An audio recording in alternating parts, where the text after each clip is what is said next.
Area of a trapezoid. So what exactly is a trapezoid? Here we have a picture of 6 different quadrilaterals, and they're all trapezoids. Well, what do they all have in common? They all have 4 sides because they're quadrilaterals, but if you look closely at the sides, you'll notice that each one of these has exactly one pair of parallel sides. Each one of these quadrilaterals has just one pair of parallel sides.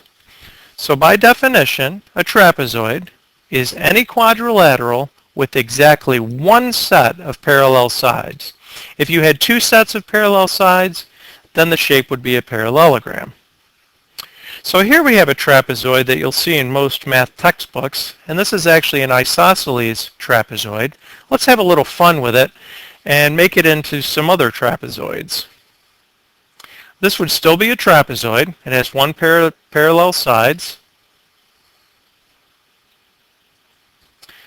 This would still be a trapezoid. Still a trapezoid. Let me fix this a little bit. It's still a trapezoid. It just has one pair of parallel sides.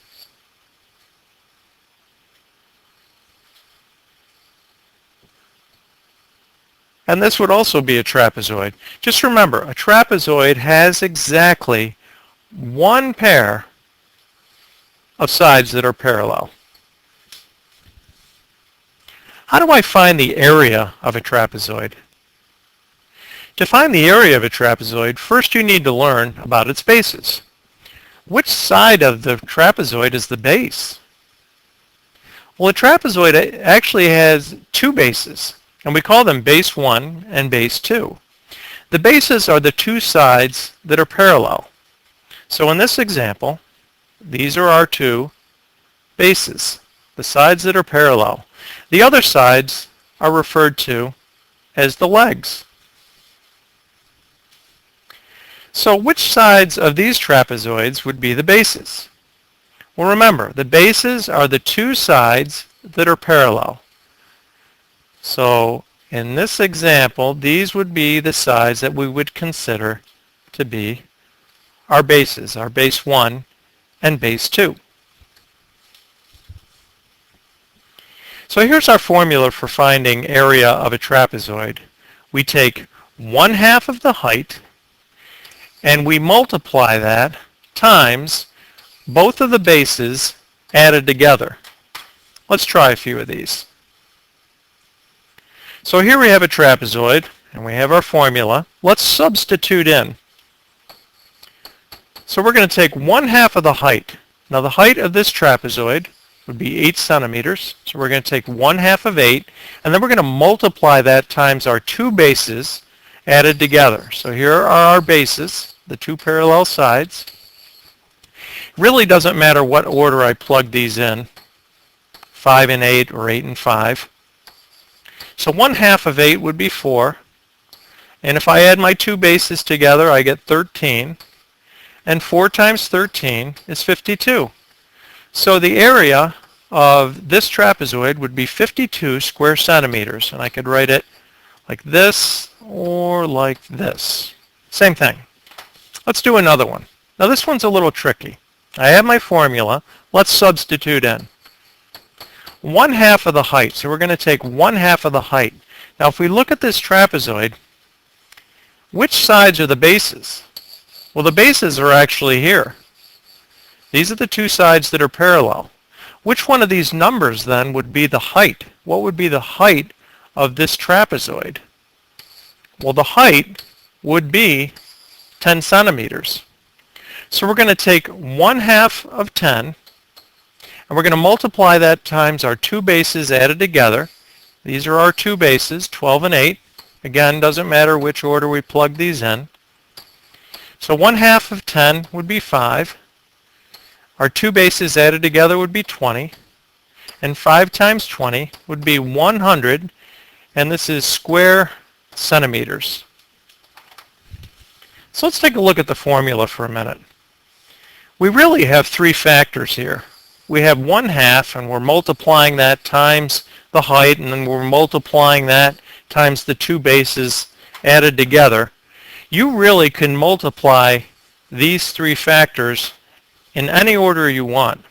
For example, if we wanted, we could take the two bases, added them together, we could multiply that times the height and then take half of it. Or if I wanted, I could take 1/2 of the two bases added together and multiply it times the height. It really doesn't matter what order I multiply those three items. In fact, we're going to do it on the next example. So I've kind of shuffled the items around in the formula. It's not going to alter the outcome. Let's substitute in. So we're going to, and this time we're going to take 1/2 of the two bases added together. Now our bases are our two parallel sides, so that's 12 and 4. And then I'm going to multiply that times the height, and the height would be 15. So I'm going to take 1/2 of 16 and then multiply that times 15. So 1/2 of 16 is 8. And then I'm going to multiply that times 15. And I'm going to get 120. So our area of this trapezoid would be 120 square centimeters. All right, what about if you had a trapezoid on a coordinate plane? Okay, so the tricky part is just figuring out what the two bases are and the height is of the trapezoid. Let's look at the bases here and see if we can figure out what they would be. Well, we have, we're going from -10 to -3. This base would be 7. I could also count the blocks. 1, 2, 3, 4, 5, 6, 7. Here, this is easy. Our base here would be 2. And the height, what would be the height of the trapezoid? It's 1, 2, 3, 4. It's 4 blocks high, so our height would be 4. And then it would just be a matter of plugging that in using our formula. The area of that trapezoid would be 36 square units. Let's look at this next one. Now again, you've got to be careful because what are our two bases here? The bases are the parallel sides. This would be one base, and this would be the other. So let's see if we can figure out what each would be. 1, 2, 3, 4, 5, 6. This is 6 blocks high. This is 1, 2, 3. So we have our two bases. What would be the height of that trapezoid? Well, the height would actually be, and you could do this a couple of different ways. It's going from 5 to 10, so it would be 5. The height would be 5, or you could count how many blocks high. 1, 2, 3, 4. It's 5 blocks high. So we have all the information that we need there, and it would just be a matter of plugging it into the formula.